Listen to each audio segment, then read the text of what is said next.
Bom dia, meus amados. Mais um domingo na presença de Deus. E, claro, não só o domingo, mas todo dia nós vivemos na presença de Deus, conscientes ou não. Mas o domingo, de forma especial, é um dia onde deliberadamente nós dirigimos os nossos pensamentos, nossos corações a uma comunhão conjunta com Deus. E quando digo conjunta, me refiro a toda a igreja. E é o nosso momento onde desfrutamos do ensino da Palavra de Deus, das instruções da Palavra de Deus. E vamos orar para que nós começamos assim esse domingo com a Escola Bíblica Dominical. Obviamente nós usamos um formato diferente do que normalmente. No entanto, são momentos importantíssimos para a nossa vida, mais ainda devido ao isolamento que está ainda em vigor. Nós precisamos ser alimentados com a Palavra de Deus, fortificados, direcionados, encorajados e assim por diante. Portanto, vamos orar e começar assim a nossa manhã. Nosso Pai, nosso Deus, nós somos gratos ao Senhor pelo Teu cuidado, somos gratos por tudo que o Senhor fez por nós, por esse dia que o Senhor nos deu para desfrutar dela na sua presença, em comunhão um com o outro, mesmo estando distantes. E pedimos que o Senhor nos dirija através da sua palavra, nos encoraja, transforma as nossas vidas de modo que seja agradável ao Senhor. Que o Senhor seja glorificado, abençoe a todos, para que tenha uma boa transmissão e todos possam assim se alegrar desse momento. Em nome de Jesus. Amém. Amém. Meus amados, vamos abrir as nossas Bíblias em Efésios capítulo 5, onde nós vamos ler versículo 1 e 2. E particularmente, como eu já disse em outras oportunidades, versículo 1 e 2, de fato, eu creio que é uma grande continuidade do trecho de capítulo 4, de 25 até 32. Eu acredito que Paulo, de certa forma, ele encerra da maneira que ele começou esse capítulo e se encaixa perfeitamente nesse trecho. Por algum motivo, a divisão daqueles que organizaram a Bíblia fizeram dessa forma, lembrando que essa divisão não necessariamente ela é exata, porque os autores, quando eles escreveram as suas cartas, não tinha necessariamente essa divisão, e era um texto corrido. Muito bem, então vamos ler capítulo 5 de Efésios, versículo 1 e 2. Sede, pois, imitadores de Deus como filhos amados, e andai em amor como também Cristo nos amou, e se entregou a si mesmo por nós, como oferta e sacrifício a Deus, em aroma suave. Amém. Veja essa expressão, sede pois. Em outras palavras, é uma continuação daquilo que Paulo havia dito anteriormente. Portanto, tudo isso que acabei de dizer os leva a ser, portanto, imitadores. Seja assim, que dá, na verdade, o grande motivador de levar em conta toda a prática cristã que Paulo havia ensinado, que fazia parte de ser um homem novo. Isso nos torna ser imitadores de Cristo. E Paulo termina com esse desafio de ter esse mandamento, se posso colocá-lo dessa forma, de ser como Cristo. Ele lança esse desafio, esse propósito, esse alvo. Seja assim. Em outras palavras, isso dá sentido a tudo que falamos antes. Lembra-se que em capítulo 4 ele fala principalmente de versículo 17 em diante, fala que nós não devemos mais andar como gentios na vaidade dos nossos próprios pensamentos, e fala de tudo como nós não devemos andar. No versículo 23 fala que nós devemos, ao contrário, nos revestir de um homem novo. Em outras palavras, a nova natureza ela deve crescer, se manifestar em nós, sendo o homem novo que se renove conforme o Cristo. E de versículo 25 em diante nos fala de fato como é o homem novo. Até então nos disse o que nós não devemos fazer, que são coisas características a ser uma pessoa normal no mundo, guiada pelo espírito desse mundo, e depois uma pessoa nova. Aí fala, deixando a mentira, irais-vos, não pecais, não dai lugar ao Satanás, não furtais, mas pelo contrário, trabalhar, não sai da vossa boca nenhuma palavra torpe, não entristeçais o Espírito Santo, e assim por diante. Então, todas essas coisas são práticas que pertencem ao novo homem. E Paulo termina, sede pois assim, imitadores de Cristo. Em outras palavras, fazendo essas coisas, vocês estão andando em ser como Cristo, em imitar aquilo que Cristo é. Mas não somente Paulo conclui, como ele lança isso como um alvo maior do que essas próprias práticas. O desejo de manifestar a Cristo em nossas vidas. Então vamos avaliar um pouco esse texto. Sede, pois, imitadores de Deus. A primeira parte, nós entendemos que esse é um mandamento, nós entendemos que esse é um desafio que o cristão deve ter, em ser como Cristo, em buscar ser como Cristo. Em segundo lugar, entendemos que esse é um padrão lançado para o cristão, ser como Cristo, ser como Deus, como filhos amados. Mas por que esse padrão está alto? Será que esse padrão ele pode ser alcançado pelo cristão? A gente deve perguntar se esse padrão ele é plausível, se esse padrão ele é prático, se esse padrão de fato é realístico com a nossa condição.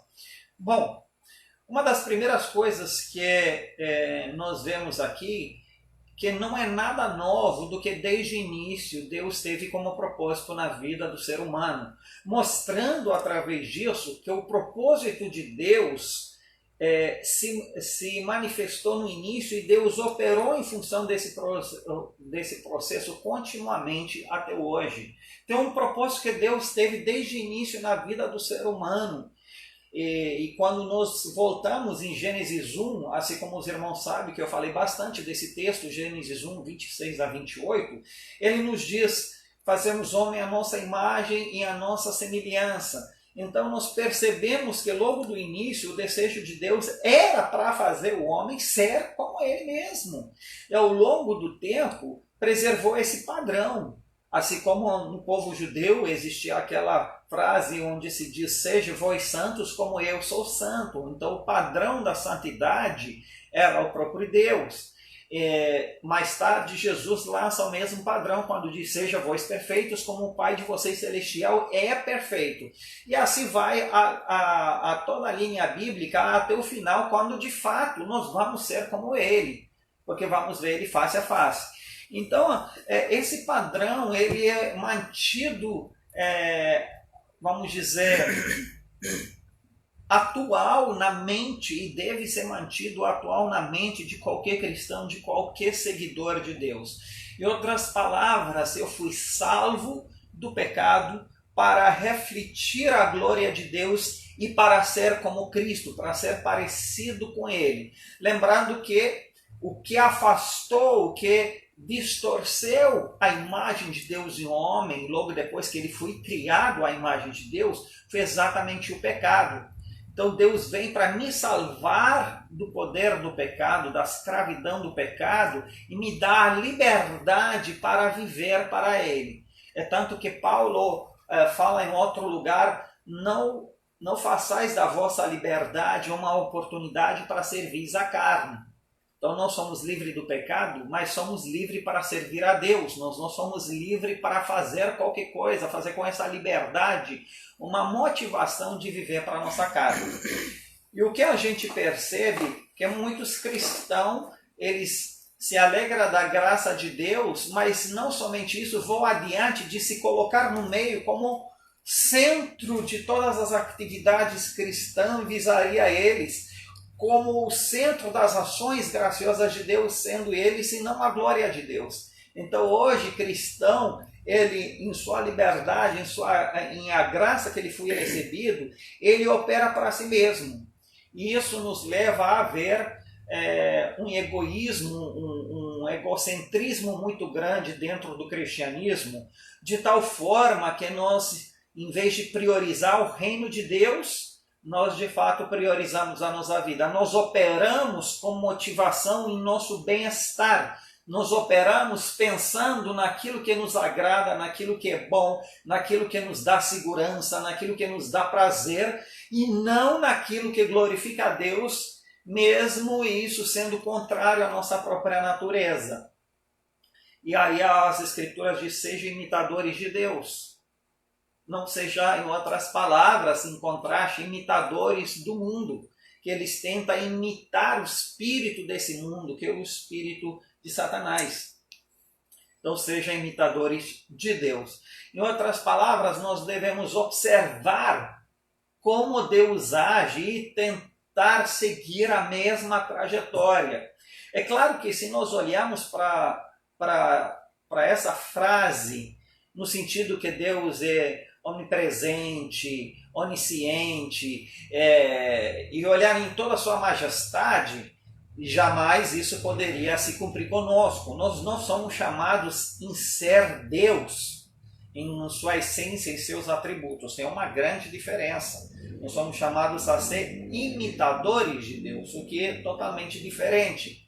Nós devemos ter a consciência que somos pessoas finitas, somos pessoas limitadas em espaço e tempo, e dentro da nossa limitação, dentro da proporção que Deus nos deu em relação a Ele, nessa proporção nós devemos imitar a Deus. Mas, como já fez a pergunta mais cedo, será que isso é realístico? Será que isso é de fato um padrão que pode ser seguido? E a resposta é sim. Mas precisamos entender algumas coisas quanto a isso. E uma das coisas que precisamos entender, por que isso é possível, porque Deus já nos fez em essência para isso. Já Deus nos fez com esse propósito, como já falamos em Gênesis. Façamos homens a nossa imagem e a nossa semelhança. Então, Deus nos fez assim, o que já gera o pensamento de que temos essa estrutura. A segunda coisa, Deus nos deu o seu Espírito que está em nós e que opera em nós a transformação que Deus requer de nós. E em terceiro lugar, é que nós somos filhos de Deus, fomos adotados. E a continuação dessa frase diz o seguinte: imitadores de Deus como filhos amados.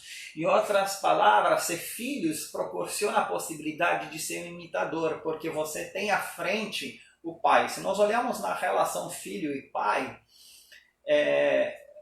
primeiro o filho é o primeiro beneficiador das ações do pai, do seu amor. Então, filho, ele cresce olhando para isso, aprendendo isso, e logo ele, querendo ou não, ele se transforma devagar num imitador do seu pai. Ele vê esse amor, ele imita em certa proporção esse amor. Mas existe outro item que talvez é relacionado no item 2, que nós temos o Espírito de Deus que opera em nós. Paulo mostra como Deus em si nos auxilia nesse projeto de vida em Romanos 8:28, quando diz que todas as coisas operam para o bem daqueles que amam a Deus, aqueles que foram chamados, que foram predestinados a serem conforme a imagem do seu Filho. Versículo 29 continue. Em outras palavras, Deus é envolvido através de todas as suas ações e circunstâncias, em operar em nós o caráter de Deus, nos fazer ser mais parecidos com Ele. E uma das grandes coisas que Deus opera é exatamente o sofrimento, e aqui nós chegamos mais perto da nossa situação. Evidentemente, nós estamos num momento de sofrimento, mesmo não estando doente, mas um momento tenso, momento de uma epidemia, de uma pandemia mundial como nunca vista antes. E é claro que isso traz certos sofrimentos. O próprio isolamento tem seu próprio sofrimento por si só. Tem o sofrimento da preocupação do amanhã. Tem o sofrimento por parte daqueles que, por conta disso, perderam talvez seu emprego, talvez por conta disso eles chegaram a ter déficits financeiros e desenvolveram todo outro tipo de problemas. Então, é momentos de sofrimento. Porém, as Escrituras nos diz que nós devemos olhar com grande alegria quando passamos por sofrimento. Eu gostaria de ler em Romanos capítulo 5, não precisa abrir, apenas pode me seguir, quando diz...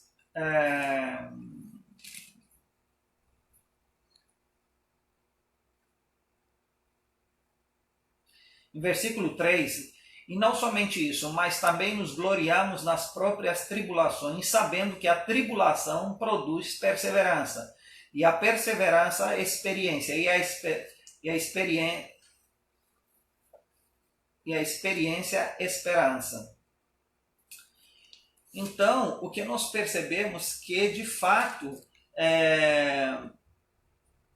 aqui a palavra de Deus nos incentiva de certa forma a nos alegrar quando passamos por várias tribulações, mas não porque a tribulação em si ela é algo agradável, mas por causa daquilo que Deus opera mediante isso, sabendo que o sofrimento é um dos grandes caminhos que Deus opera nos seus filhos à imagem dele mesmo.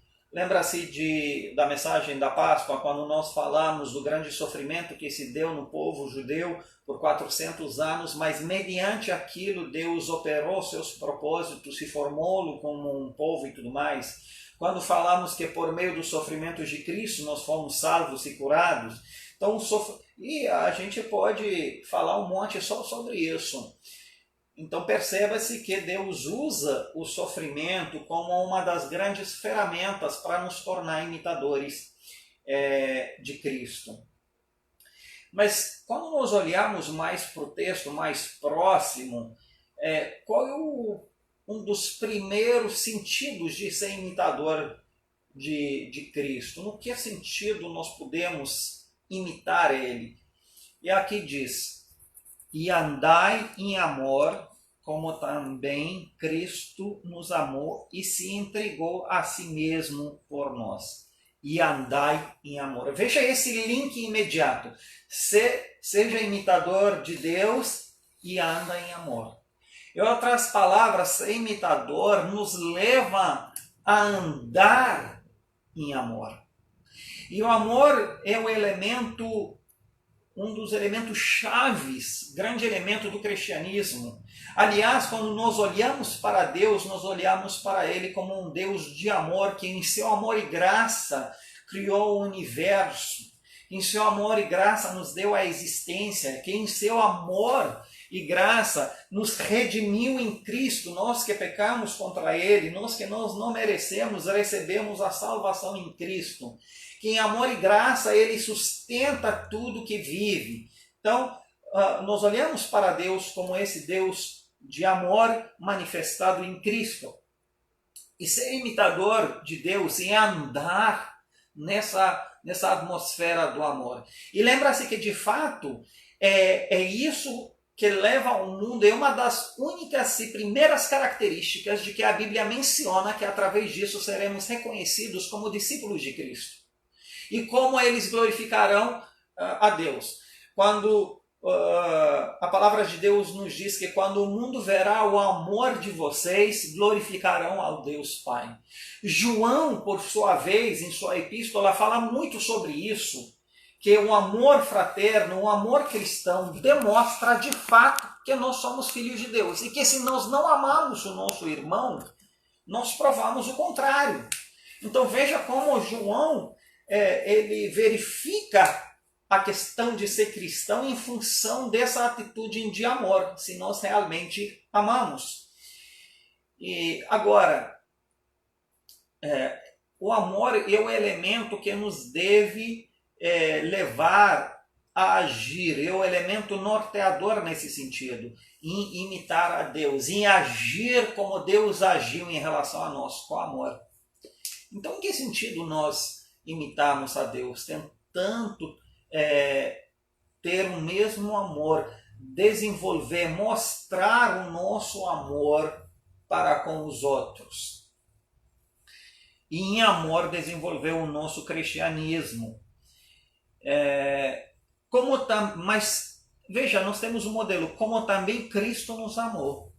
O amor não é apenas um sentimento, o amor não é apenas uma emoção, o amor não é apenas uma forma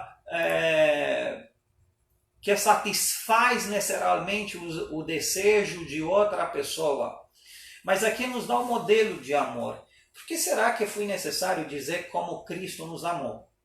Por que simplesmente não disse e andais em amor? Será que isso não fosse suficiente?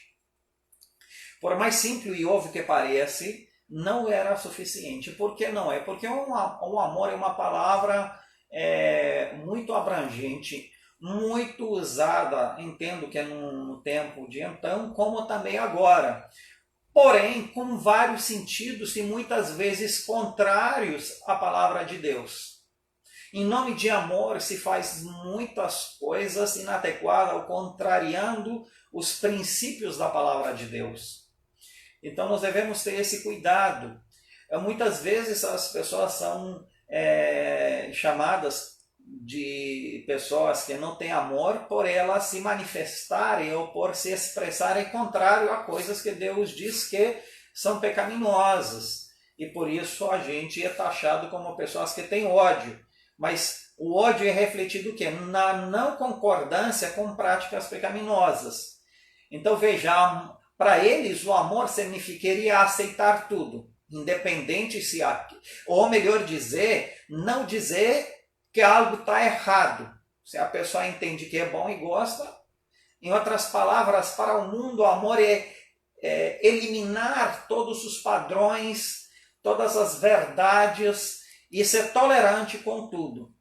Ora, o amor não é nesse sentido que a Bíblia nos ensina, e não é assim que Deus manifesta seu amor. Deus ama, mas Deus, no entanto, tem uma linha de pensamento, de santidade, uma linha de verdade, e Ele não abre mão dela. A verdade e o amor, eles devem andar em conjunto. Eles não podem andar separadamente, porque uma separada de outra não funciona. O amor sem verdade, ele não é mais amor. E verdade sem amor é apenas uma lei que não tenta entender o ser humano. Então a palavra de Deus faz necessário nos dar um modelo de amor. E nos dá duas formas de amor. Primeiro, de sejam imitadores de Deus como filhos amados. Então, nós temos a imagem do amor olhando para Deus como Pai. Então, entendemos o amor na maneira que Deus, o Pai, ama, cuida dos seus filhos. Então, temos essa imagem que nos mostra que devemos ser cuidadores, sermos acolhedores, somos aqueles que devem providenciar o que é necessário em relação àqueles que Deus nos dá para discipulá-lo, ou nos dá o nosso cuidado e tudo mais. Mas existe também um outro modelo, e andar em amor, como também Cristo nos amou. Então aí nós temos um padrão. Temos um modelo, como Cristo nos amou. E aí, para que nós podemos andar em amor, nós devemos entender como Cristo nos amou. Então, como Cristo nos amou? E aí há uma variedade de opiniões. Mas aqui, a maneira que Cristo nos amou, nos é dada apenas uma direção. E se entregou a si mesmo por nós. Então, a maneira que Cristo nos amou foi através de se entregar, de sacrificar a si mesmo por nós. Em outras palavras, ir até últimas consequências, custa que custar da parte dele para nos beneficiar. Então imagina, Por um lado estamos nós, morrendo, perdidos, e por um lado estava Cristo, que ele estava como Filho de Deus, como aquele que desfruta da eternidade sem pecado, mas ele escolhe ir a sacrificar, vamos dizer, o seu estágio, a morrer para que nós pudemos viver. Agora, quando ele decide fazer isso, pensa que ele decide fazer isso em relação às pessoas que o odeiam, fazer isso em relação às pessoas que pecaram contra ele, contra o Pai, fazer isso em relação às pessoas infiéis, fazer isso em relação às pessoas que não merecem, e assim por diante. Então, quando ele fez isso, não fez necessariamente em favor de pessoas agradáveis, bondosas, merecedoras, servidoras a Deus e tudo mais. Que ele seria, vamos dizer, um pouco mais fácil. Mas não. Então, o amor se manifestou em Cristo olhar para frente naqueles que iriam ser um dia adoradores. Naqueles que por seu sacrifício se transformarão em pessoas amadoras de Deus, pessoas que servem a Deus, pessoas que mais tarde, através do seu sacrifício, serão como ele e desfrutarão da eternidade na presença de Deus. E isso nos leva a pensar alguns aspectos. Um deles, que o amor se manifesta em a gente estar pronto e à disposição de dar a nossa vida para que os eleitos de Deus sejam beneficiados. E aqui há uma variedade enorme de coisas que nós podemos falar. Então, Cristo nos amou se entregando. Quando ele se entregou, o primeiro aspecto é que eu me entrego e eu abro mão de mim. Eu abro mão de viver em função de mim para, em contrapartida, beneficiar o outro. Então eu abro mão do meu benefício para que o outro seja beneficiado. Isso é bem contrário do que nós experimentamos hoje, não é? Hoje, o que nós vemos? As pessoas primeiro se beneficiam, se sobra tempo ou dinheiro que não afeta os seus projetos e planos, então eles decidem fazer algo em relação à igreja, ao reino de Deus. É totalmente contrário. Mas aqui diz, abre mão. Em outras palavras, se eu tenho algo para fazer, mas eu vou abrir mão das minhas coisas para beneficiar outro. Isso é o cristianismo, meu amigo. O outro é racional. Outro é legítimo. Você cuidar das suas coisas primeiro, ver se está tudo ok, é legítimo. Porém, não é cristianismo. Cristianismo é diferente. Abrir mão do que é legítimo, do que você tem por direito para favorecer o outro. Era legítimo Cristo não morrer. Ele não pecou. Então não tinha por que ele morrer. Era legítimo e ele não iria pecar nesse sentido. Mas ele abriu mão de algo que era legítimo, de algo que era dele, para que nós beneficiamos de algo que não era legítimo nosso, que nós não merecemos. Então o amor se manifestou a entregar, em abrir mão de si mesmo. É por isso que uma das condições principais do cristianismo é exatamente isso, se negar a si mesmo, abrir mão de si mesmo e assim seguir o Cristo. Levar a cruz e seguir a Cristo. Então abrir mão é a primeira etapa. Segundo é levar a cruz. Você não tem como levar a cruz, que é algo opcional, no entanto, se você não abrir mão de você. Porque a cruz e sua vida privada, a cruz e você mesmo são antagônicas. Elas não são coisas que se unem. Então, ou você carrega a cruz e abre mão de você, ou você não carrega a cruz e continue com você mesmo. Então você tem que fazer uma escolha. Por isso Jesus disse, abre mão de si mesmo, então leva a cruz e assim anda, e assim me segue. Então, e isso será o meu discípulo. Então a grande pergunta não é se você está me ouvindo agora, se você assiste grandes pregadores, se você dá o dízimo, vem na igreja. A grande pergunta não é essa. A grande pergunta é, você é um discípulo de Cristo de verdade? Você quer seguir a Cristo? Porque se quer, isso envolve sacrificar. Essa resposta envolve abrir mão de certas coisas. Então, A primeira etapa de amar como Cristo é abrir mão de você mesmo. Mas não é só abrir mão. Abrir mão em relação a outros. Veja bem, às vezes não dizemos, mas eu abri mão para Deus.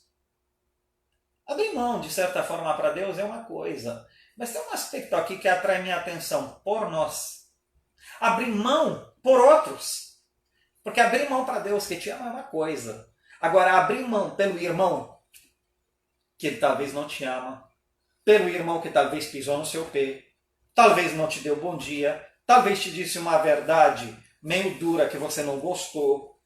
Abrir mão de você, do seu direito legítimo de se isolar, de não vir mais na igreja, de achar um motivo nisso de você não servir mais a Deus, e talvez é legítimo devido à frustração que você teve com um ou outro, ou com a igreja, mas abrir mão desse direito para que, no entanto, continuasse a ser uma bênção na vida dos irmãos onde Deus te colocou, aí é cristianismo. Então, essa aqui é a grande diferença. É abrir mão para os outros. Abrir mão em relação àqueles que não merecem. Abrir mão em relação àqueles que você não deve nada. Abrir mão em relação àqueles que talvez erraram contra você. Mas esse é o amor, esse sacrificar. Por isso que não é um sacrifício. Para mim, abrir mão de uma chocolate para dar à minha esposa não é um sacrifício. Porque eu a amo, porque ela me faz bem, então é muito fácil eu dar minha chocolate para ela. Agora, abrir mão da minha chocolate para dar para uma pessoa que não gosto dela, ou que talvez ela me enervou, não merece, aí é um sacrifício. Então, quando falamos do sacrifício, é bom olhar, não simplesmente fazer coisas para aqueles que nos agradam, pois aí é uma coisa como Pedro e outros autores dizem, que grandes coisas fizeram. Se vocês fazem bem somente aquele que vos fizeram bem, então vocês não fazem nada demais. Os pagãos também fazem isso. Não precisa de cristianismo para isso. Agora, quando você faz bem àqueles que são contra você, aí sim, aí é cristianismo. Então, você tem que ver, a sua expressão da fé é uma expressão pagã ou é uma expressão realmente bíblica? Por isso, meus amados, nós devemos olhar com atenção a necessidade dos outros. E mesmo que isso nos puxe coisas que talvez são legítimas, mas não necessariamente necessárias, abrir mão e ajudar. E entregar a si mesmo por nós. Mas isso é muito mais. Quando disse entregou por nós, meus amados, ele não só abriu mão de certas coisas. Em outras palavras, qual é o tamanho dessa entrega? E ele diz aí, se entregou a si mesmo por nós. E quando usa essa expressão, ele diz em outras palavras, ele morreu. Ele não só diz, tá, tudo bem, eu vou me desfazer desse livro e vou dar para outro pastor lá que não tem nenhum livro. Eu abri mão, né? Mas é mais do que isso. Está pronto de abrir mão, não de tudo, da minha própria vida, se for necessário.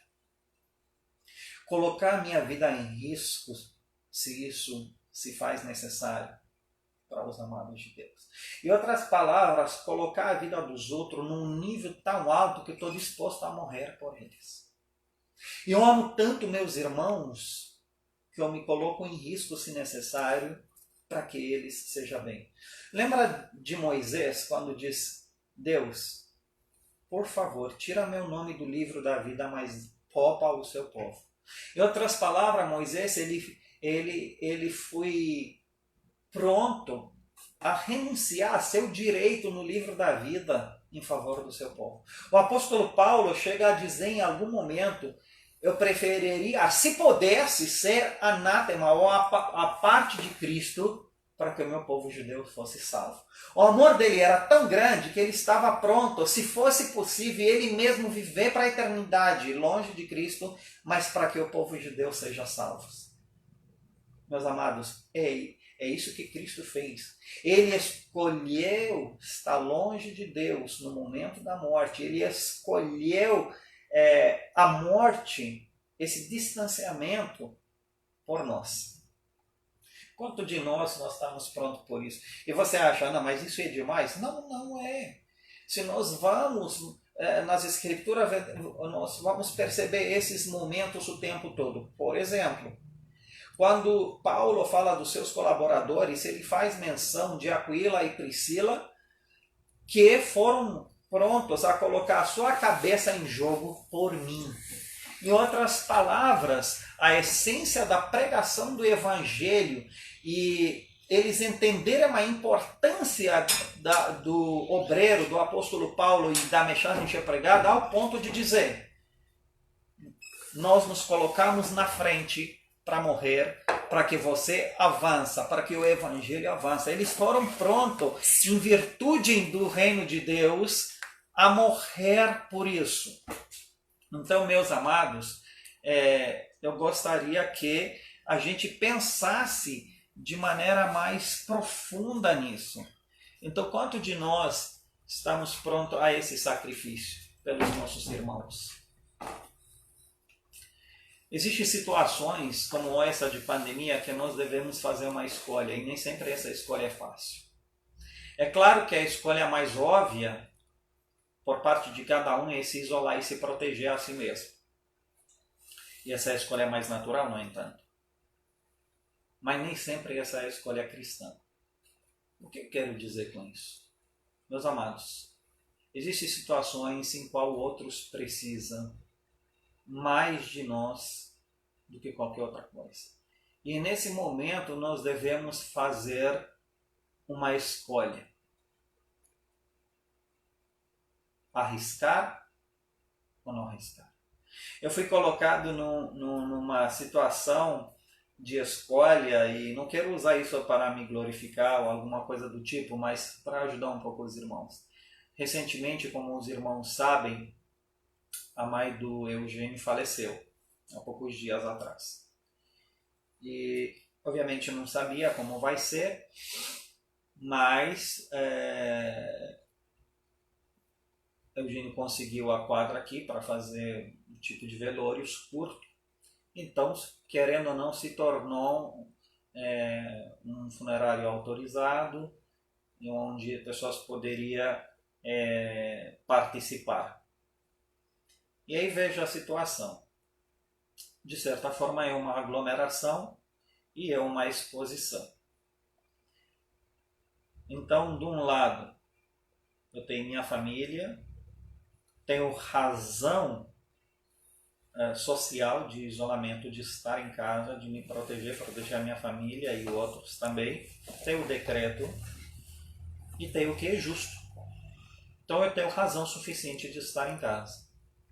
Por outro lado, eu tenho meu irmão, que está em sofrimento, e a sua família.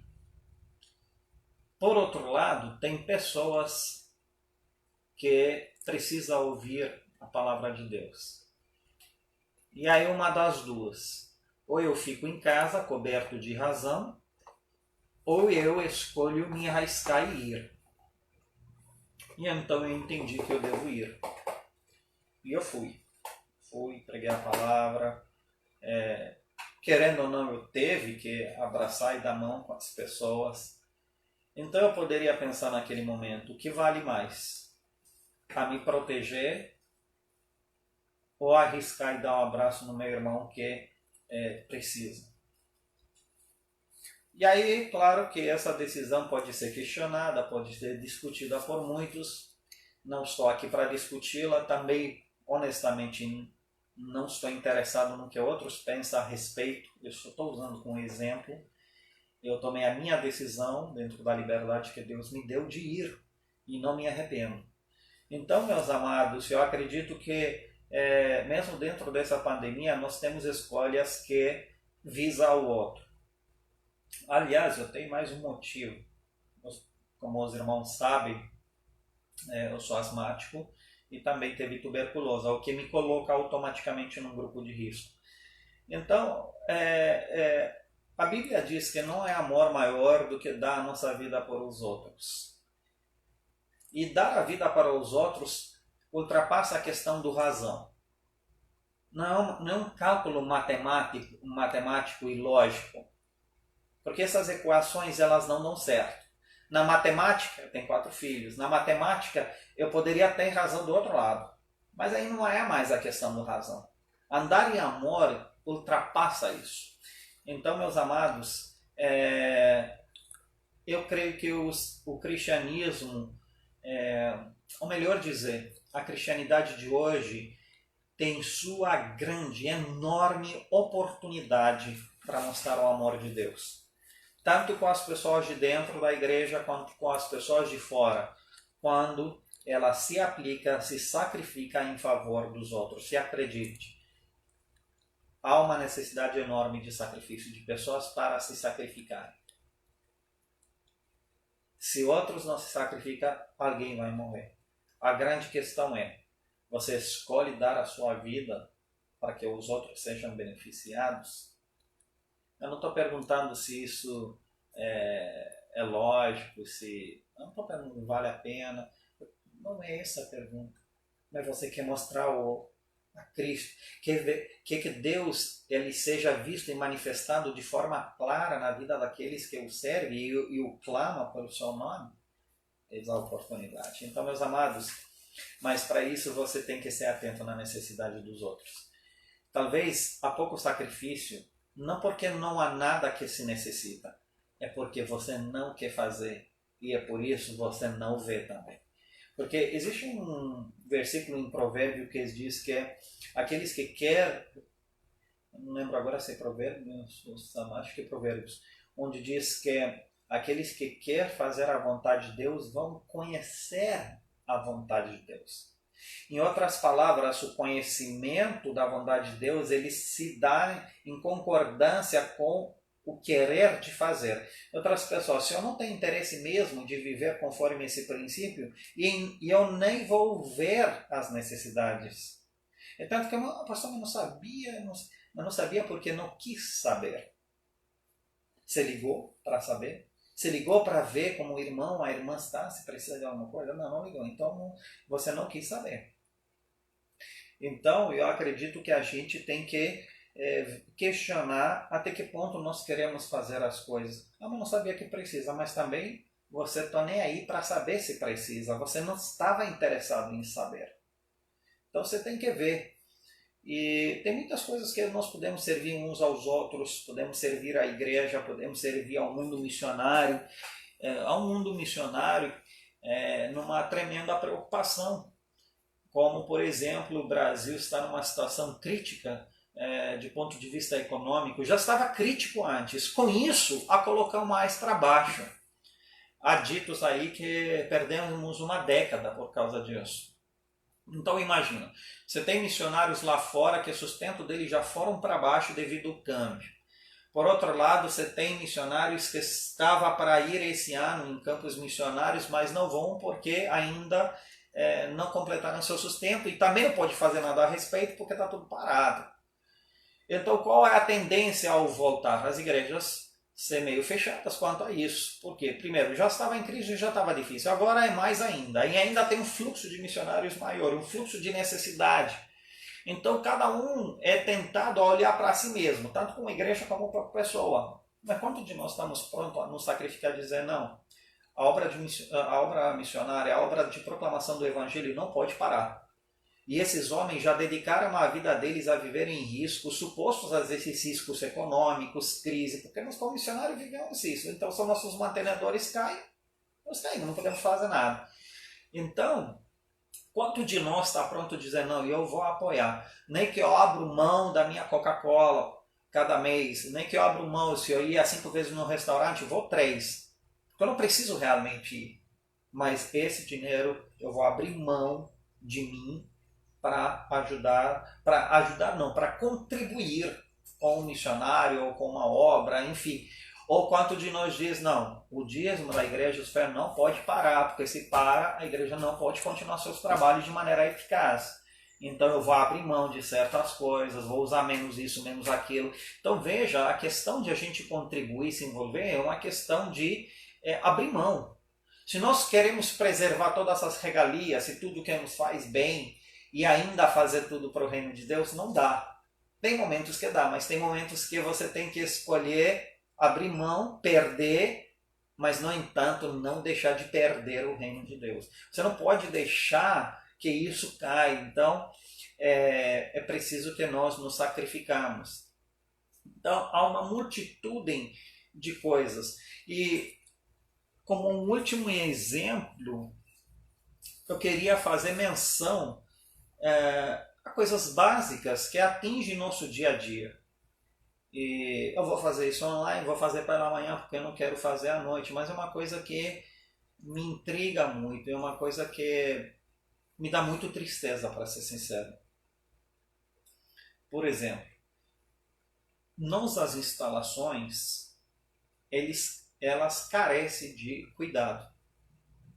Já não estavam bem antes, mas mais ainda com esse isolamento, basicamente, para não dizer diretamente que foi abandonado o lugar, mas está quase.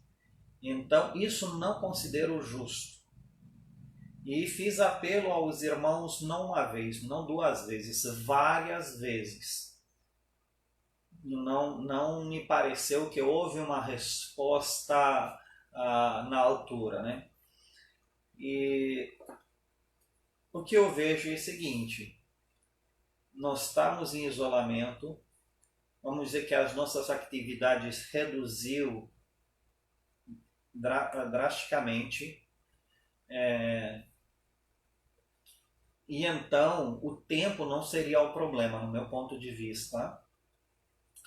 E se dizer, mas o senhor não encoraja isolamento? Sim. E nós devemos estar isolados, não fazer multidões e tudo mais? Sim, concordo com tudo isso. Mas existe um porém. Primeiro, você vai no mercado, não vai? Me diga qual dos irmãos não vai para o mercado. E eu estou falando agora dos mais jovens, não quero incluir os idosos nisso, mas os mais jovens. Me diz qual não saiu nem um dia de casa, me diz qual é. Você foi no mercado, você vai na feira, não vai? E lá há uma multitude de pessoas, há uma aglomeração tremenda, não sabemos como é Rio Tinto. Feira, mercado, tem muitas pessoas, as pessoas não respeitam o espaço, as pessoas não têm máscara. Então você está extremamente exposto. Certo? Muito bem. Sem contar que você participou de outros eventos, alguns de vocês. Agora, quando nós fazemos um clamor para vir limpar a igreja, nenhum vem. Agora veja bem, vir na igreja, eu pedi 2, 3 pessoas, não pedi vir todo mundo de uma vez para formar aglomeração. Pedi 2, 3. Isso não é nada de aglomerado. Pedi para o jovem, não pedi para os idosos. Então não pedi ao grupo de risco. Não pedi para estarmos juntos. São 2, 3 pessoas que podem manter um distanciamento e fazer uma limpeza parcial. Depois outro grupo de 3 ou 2 vem. E assim a gente mantém a igreja preservada e cuidada. Mas não houve resposta. Eu lamento por isso. Agora, qual é o motivo? Me diz aí. Vai me dizer que é por causa da pandemia? Meu irmão, é por causa do seu pecado. Me desculpe a dizer, mas não é por causa da pandemia. Sabe por que não é de pandemia? Porque aqui é menos risco do que um mercado. É menos risco do que uma feira. É menos risco do que um funerário. A qual você foi. Eu não estou julgando que você foi, porque eu fui também. Mas eu acho desproporcional o seu cuidado. Então eu acho às vezes que é má vontade ou preguiça, o que é pecado. Eu acho que irresponsabilidade com as coisas básicas. Então, como que nós vamos viver cristianismo se nem nas coisas básicas nós fazemos? E pior, ainda que fosse um risco, meus amados. Aqui diz, se entregou por nós. Então, cadê seu cristianismo? Abrir mão um pouco do seu tempo, do seu conforto, sacrificar para que a igreja ela continue sendo cuidada. Se nós nem nessas coisas básicas estamos prontos a nos entregar, quanto mais se tratasse de cuidado de uma pessoa. Está pronto de você abrir mão de suas coisas para vir ao auxílio de outros que necessitam para o evangelho ir para frente. Então, vamos falar das coisas básicas. Se nem essa nós fazemos, tudo que eu disse agora cai por terra. Então, meus amados, pensa nisso. Ser um imitador de Cristo, seja prático. eu pedi e falei para os irmãos, eu não vou fazer culto no templo desse jeito mais. Porque é fácil estar na sua poltrona, assistir um culto, ser servido, mas outros têm que se debruçar com todas essas coisas, com a poeira, com tudo mais. Não acho isso justo. Não acho justo. Aí eu pedi, gente, vamos fazer pelo menos a parte de cima, onde a gente planeja fazer as gravações, ver se sai melhor a questão da luminosidade, a questão do som, e assim atender mais pessoas, os vídeos ser melhores e tudo mais. Agora, se só eu quero isso, então me diga, porque ou nós somos uma igreja e agimos em conjunto, ou não. Porque às vezes parece que só eu quero, eu falo sozinho, eu quero ver os irmãos junto comigo. Então, até hoje não vem ninguém. Eu não vou ter como fazer lá. Eu vou fazer culto aqui. É o ideal? Eu acho que não. Mas eu vou fazer no meu escritório, porque lá eu acho que eu não vou. Então eu acho isso muito deselegante dizer, eu sei, mas é muito triste para mim ver isso. Então, meus amados, eu acho que não há desculpa para que nós não cuidamos. Pelo contrário, eu acho que também esse isolamento geraria uma possibilidade de servir a igreja enquanto estamos livres. Geralmente reclamamos que não estamos livres, que não temos tempo. Agora temos tempo, reclamamos que é pandemia. Porém, não é aglomeração. Meus amados, tem o mato, a gente poderia pintar, poderia fazer coisas para a gente, não, vamos sacrificar para dar uma melhoria, para fazer de tudo para ser cada vez melhor, para crescer, para propagar a verdade de Deus. Mas eu gostaria que os irmãos levem isso como exortação. E a diz, como oferta e sacrifício a Deus em aroma suave. Cristo nos amou e assim mesmo se deu por nós como oferta, quer dizer, de boa vontade. Não foi uma coisa assim, obrigada. A Bíblia diz que nós devemos nos oferecer a nós mesmos em sacrifício vivo, agradável e santo. É isso que diz em Romanos capítulo 12. E Cristo teve essa atitude como oferta para Deus, como um sacrifício que ele fez para Deus. Embora ele diz que assim mesmo se deu por nós, depois ele mostra que esse sacrifício se fez para Deus. Ele olhou para Deus quando fez isso. Então, meus amados, nós precisamos viver o cristianismo como uma oferta que fazemos para Deus. Não somente para uma pessoa, para uma igreja, para um projeto, mas para Deus. E ao mesmo tempo olhar isso como um sacrifício para Deus. Não somente um sacrifício para uma instituição. Se nós olharmos só dessa forma plana, realmente nós não vamos muito longe. Mas se nós olharmos além dessas coisas para Deus, a qual fazemos, então, meus amados, é outra história. E diz em aroma suave. Em outras palavras, Deus se agradou e recebeu o sacrifício de Cristo. Então, dessa forma, andando em amor, amando e se sacrificando, é que nós vamos agradar a Deus, é que Deus é manifestado através de nós, ele se agrada dessa aroma suave. E isso era muito interessante no Velho Testamento. Isso mostrava como de fato Deus era agradado, como ele se identificava com aquilo. Será que nós somos uma aroma suave? Um culto recebido a Deus quando nós servimos a Ele? Que Deus abençoe a todos nós a isso. E se vocês não sabem o que precisa, pergunte. E, meus amados, acredite. Por mais crise que nós vivemos, sempre temos como abrir mão de muita coisa. Eu acho que todos nós, se olhar em nossa vida, no nosso tempo, no nosso dinheiro, podemos dizer, realmente eu poderia abrir bem mais mão das coisas e ainda assim conseguiria viver bem para servir a Deus. Mas nós, meus amados, nos sacrificamos muito pouco. Nos dizemos muito, não tenho tempo, não posso, não sei o quê. Mas nós verificamos quando dizemos que não tem tempo, que não posso, que não agora, que não sei o quê. Você tem que ver se se realmente, à luz da palavra de Deus, isso é cabível. Se realmente você não poderia, se realmente você não tem como fazer. Quanto nós olhamos e seguimos esse princípio, procurar em primeiro lugar o reino de Deus e todas as outras coisas serão acrescentadas. Começa a viver isso.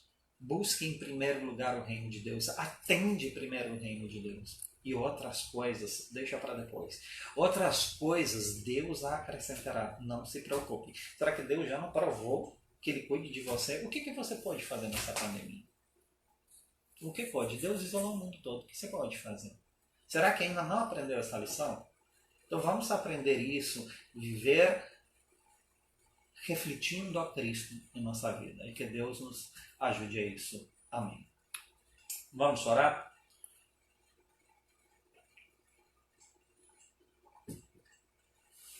Nosso Pai, nosso Deus, agradecemos ao Senhor pela sua palavra. Pedimos que o Senhor a faz viva e eficaz na vida de cada um de nós.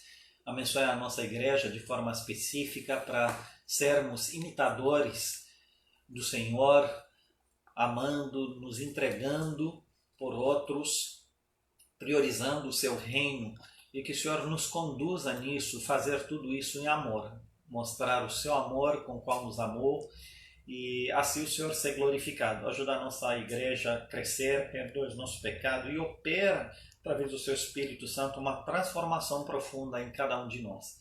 Aplique essas palavras a cada um de nós e dá a graça à sua igreja. Escolher essa semana coisas práticas para colocar ou fazer visível o seu amor e a aplicação da sua palavra. Em nome de Jesus que nós oramos e agradecemos. Amém.